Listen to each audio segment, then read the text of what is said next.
اور کراچی کے مختلف علاقوں میں پانی کی شدید قلت اور شہریوں کے احتجاج سے متعلق خبریں چینل 5 نیوز پر نشر ہونے کے بعد واٹر کارپوریشن انتظامیہ نے فوری کارروائی کرتے ہوئے ایکسن نیو کراچی نواز کو معطل کر دیا ہے۔ نئے ایکسن عدنان کو تعینات کر دیا گیا ہے۔ مزید تفصیلات جانتے ہیں نمائندہ 5 نیوز ثناء اللہ ہکڑوں سے۔ جی ثناء اللہ بتائیے گا۔ جی بالکل، کراچی، سوراب گوٹ، ایوب گوٹ، لاسی گوٹ، سکھیا گوٹ، سیفل گوٹ، نور محمد گوٹ، نور خان برفت گوٹ سمیت جو دیگر اسکیم 33 کے مختلف علاقے ہیں، جس میں حالیہ 10 دنوں سے جو پانی کی بندش تھی، جس کا کل بھی جو ہے احتجاج کیا گیا تھا، اور احتجاج کی جو خبر تھی وہ چینل 5 نے نشر کی تھی۔ چینل 5 پر خبر نشر ہونے کے بعد بالا حکام نے خبر کا نوٹس لیتے ہوئے نیو کراچی کے جو ایکسین ہیں ان کو جو ہے نواز کو جو ہے وہ معطل کر دیا گیا ہے، اور ان کے اوپر مبینہ طور پر جو ہے وہ پانی کی چوری اور یہ جو میں نے آپ کو علاقے بتائے ہیں اس میں جو پانی کی بندش ہے وہ اس میں جو ہے وہ ملوث قرار جو پائے اس پہ جو ہے ان کو معطل کر دیا گیا ہے، جس پہ جو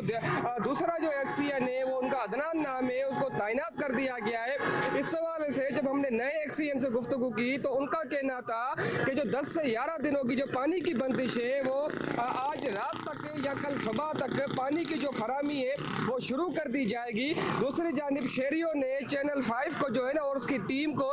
سراہتے ہوئے کہا ہے کہ چینل 5 کافی علاقوں میں اور یہاں کے جو پسماندہ علاقے ہیں ان کے مسائل کی نشاندہی کرنے میں اپنا اہم کردار ادا کر رہی ہے۔ دوسری جانب شہریوں نے کہا ہے کہ ایک تو گرمی ہے، دوسرا ایک ہفتہ 15 دن جو پینے کا پانی بند کر دیا جاتا ہے، اور یہ میرا کیمرہ مین آپ کو دکھائے گا کہ یہ میرے عقب میں انڈسٹری ہے جو کہ یہاں سے لے کر نیو کراچی سے لے کر یہ کریم آباد تک جو انڈسٹری ہے ان کو جو ہے پانی جو سپلائی کیا جا رہا ہے، تو اس کا جو ہے نا انہوں نے احتجاج کیا تھا اور بالا حکام سے نوٹس لینے کا مطالبہ کیا تھا، جس پہ چینل 5 پر خبر نشر ہونے کے بعد بالا حکام نے نوٹس لیتے ہوئے نیو کراچی کے ایکسین نواز کو معطل کر دیا گیا۔ شہریوں نے اعلیٰ حکام سے پرزور مطالبہ کیا ہے کہ جلد سے جلد پانی کی سپلائی کھولی جائے جیسے ان کو ریلیف فراہم ہو سکے۔ جی